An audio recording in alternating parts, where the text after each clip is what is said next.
Hi guys, and welcome back to my channel, Sonic Love. In today's video, we're going to be taking a little bit of a look at Procreate. It has a new update, which is pretty cool. I'll run over some features. If I miss any, let me know and I will cover it in another video. But these are the ones that I've found so far. Really good app. I do have a video of me reviewing lots of drawing apps and applications for the Samsung Galaxy Tab S7, which I also think is a fantastic tablet in order to do drawings and animations and so forth. But Procreate I've used for many years, using the iPad Pro for all my drawings. I had a request from Zocker, who's a regular contender on the channel, gets involved with comments, fantastic person. It's been an absolute joy and a pleasure to have their views, and asked me would I do a sketch painting or a painting of Retroid Pocket V2 and also the Arcade 2020 in a robot style. So what I will do, guys, is I'll actually do a time-lapse video of me sketching it. It's only a sketch, it's not finalized, it's rough around the edges, but I just hope that it pleases Zocker. Zocker, let me know if you like it, and if it's something that you want. As you know, I will email it to you. I will probably do about another 2 to 3 hours work maybe on it, just to get it really looking nice and, you know, finalized. At the moment it is just a rough sketch. So as I say, guys, Procreate is a fantastic app. It's really nice to use. It's simple, it's basic, but it covers a lot of features, very handy features. Now there's some absolutely amazing new features that it does. What's great now is if you actually go into the spanner key, which is the options, if you go to canvas and you go to reference and you turn reference on, we now have a reference that is separate from the actual image itself. Now, what's good about this is, one, you can move it around. You can resize it by holding your finger on the bottom right or Apple Pencil on the bottom right. And not only that, but you can actually zoom in and zoom out. But what the great thing is, that if you zoom in on your actual painting to do some, maybe say I wanted to do some serious detailing and make it finalized and go in and zoom in to do it, the reference photo actually stays where it is. So you can actually, instead of zooming back out to check, you now don't have to do that. You can carry on and continue working zoomed in, and also take a look at the reference photo just to see how it's looking, so there's no swapping back and forth. So as your workflow goes, then wow, that's massively, you know, accommodates your timing to, yeah, it'll probably cut it down by at least, say a painting takes about 2 hours, you're gonna knock about 30 minutes off. It will take about an hour and a half, just for the simple fact of zooming out, zooming back in, zooming out, zooming back in. You get the picture. So that is one absolutely cool feature.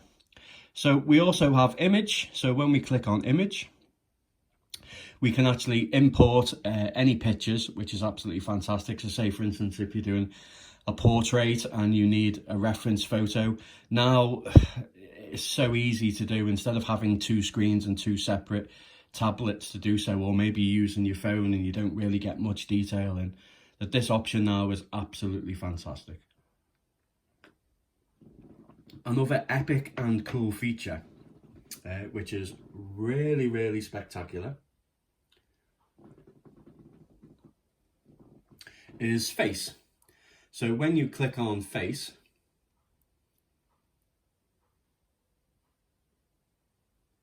let me make the screen bigger. So when I actually come in, you can actually see, that the actual painting is now mapped to my face.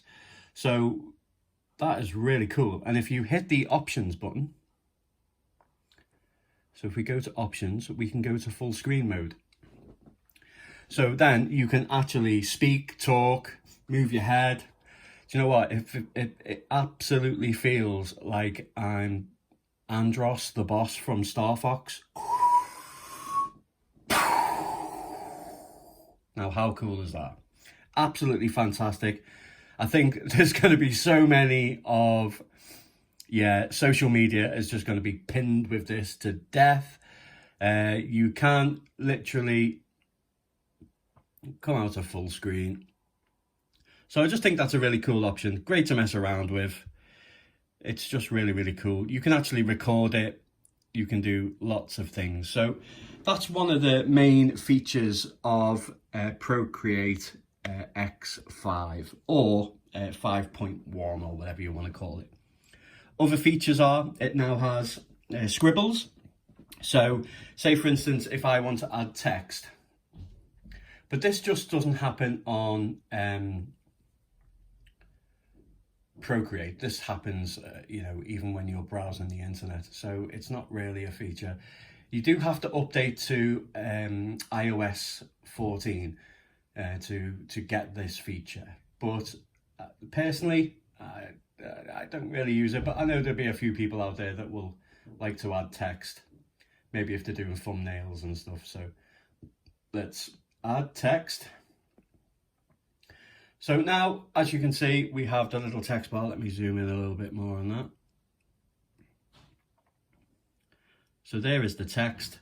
So now if I put hi, you can see, or you can't see.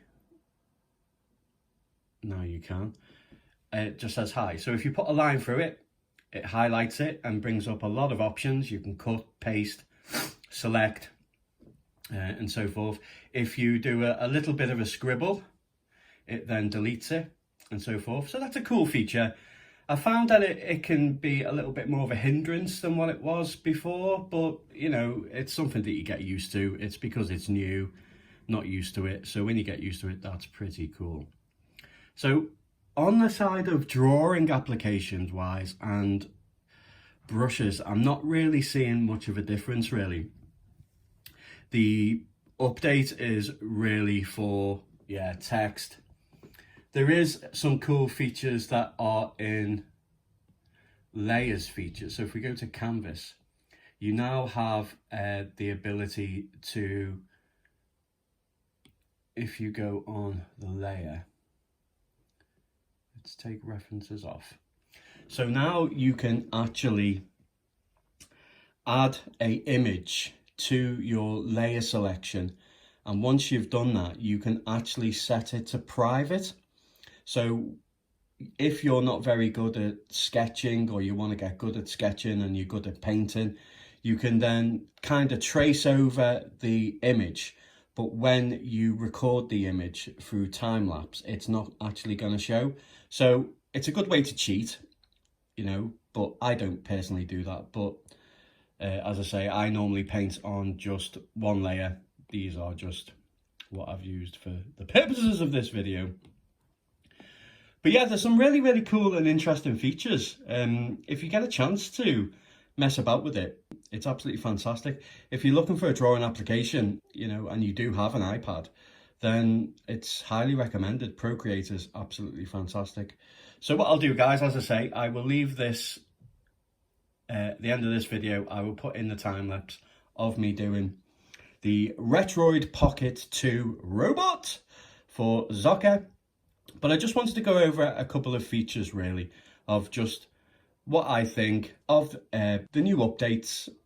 There's a few more, but to be honest, I was a bit disappointed. If we go into brushes and stuff, there's no change to the brushes. Like, I've used Procreate for years now, and I'm not really seeing anything different, really. There's some, cool new effects, blend modes and stuff, but personally, I wouldn't use them. Like, if we go into blend modes, we now have Chromatic Aberration, which then separates the hue colors. So if I click on it, and now you have a cool option as well of neither just using a pencil to actually use the effect, or the layer. Now you could actually do that anyway, but it was never together. You would have to go through separate options to do, so it's nice that they've actually just included it in one go, which is also quite nice. But say for instance, if we go to layer and we use our stylus, as you can see, what it reminds me of is when you used to, oh God, I'm showing my age now, but when you used to go to the cinema and they used to have 3D films and you used to put those red and blue spectacles on to do it. That's the effect that it has. I don't know if you can see it clearly on the video. I hope you can, but it literally just separates the blue, red and green hues. I'm never going to use that in a painting, so you know, I'm never ever going to use that, so there's just no need for it whatsoever.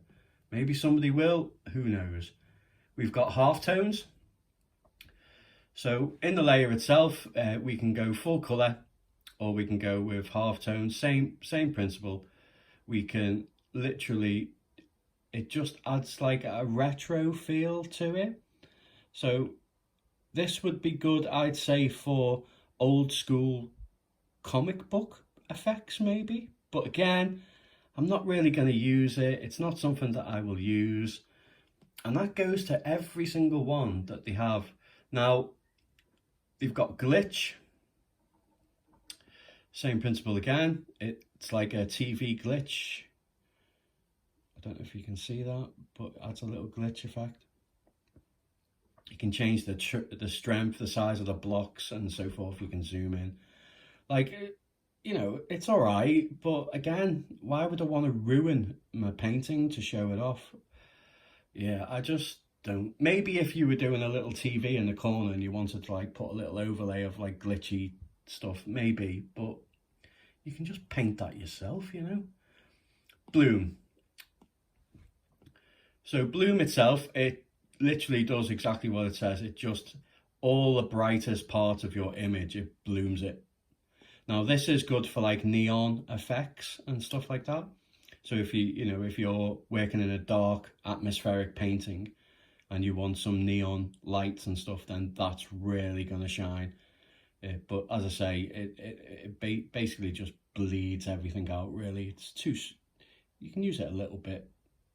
It does look quite nice actually with the bloom, a little bit of bloom with this.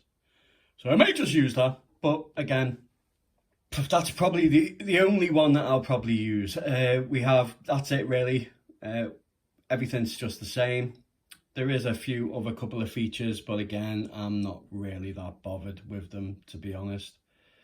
I say the only one that I really found really intriguing and really good was the face paint and the reference. I think as an artist, whether you're a beginner, whether you're professional, the reference photo side of things is a massive help, and that is one that has been needed for quite some time.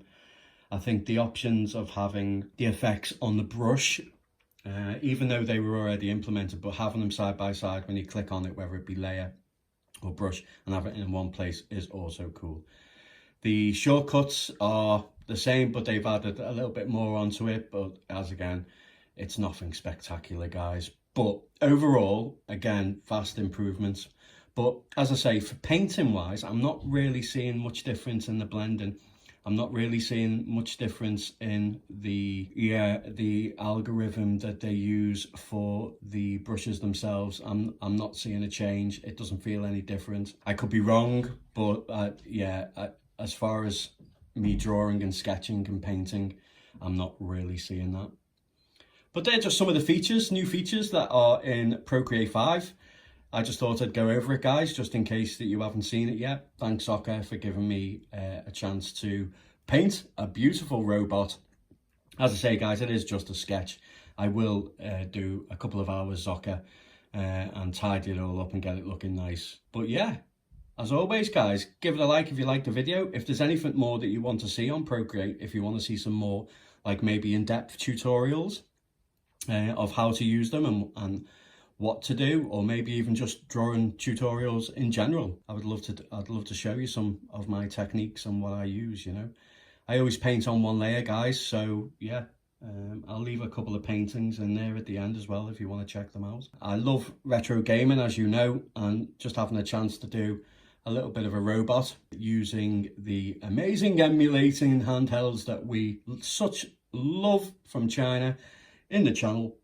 I just thought it was really nice. As always, guys, please give the video a like, please comment, share, helps the channel out massively, and I can't say thank you enough to everybody. I will be doing the competition draw tomorrow. I've got a little few things to do today, but the draw to win the Retroid Pocket V2 will be done tomorrow, so make sure you don't miss the video for that, otherwise you won't know if you have won or not. And I wish everybody the best of luck. Let's try and get 1,000 likes on the previous video, guys, and then obviously I'll be giving away a Nintendo Switch Lite also. If you're new to the channel and you're just seeing this, I do art content stuff, but nowhere near as much as my gaming side. Also, guys, if you want to check out my channel on deadly weapons, it's called Killer Instinct. I unbox pen knives, flick knives. I do 14-inch cleavers, I do tomahawks. The list is endless. Go check that channel out. I will leave a link in the description. So if you like knives, swords, tomahawks, and you really want to see some of the latest stuff that's out and about and my collection, then please head over to that channel. I would absolutely love you if you could sub. As always, guys, thank you for watching and take care.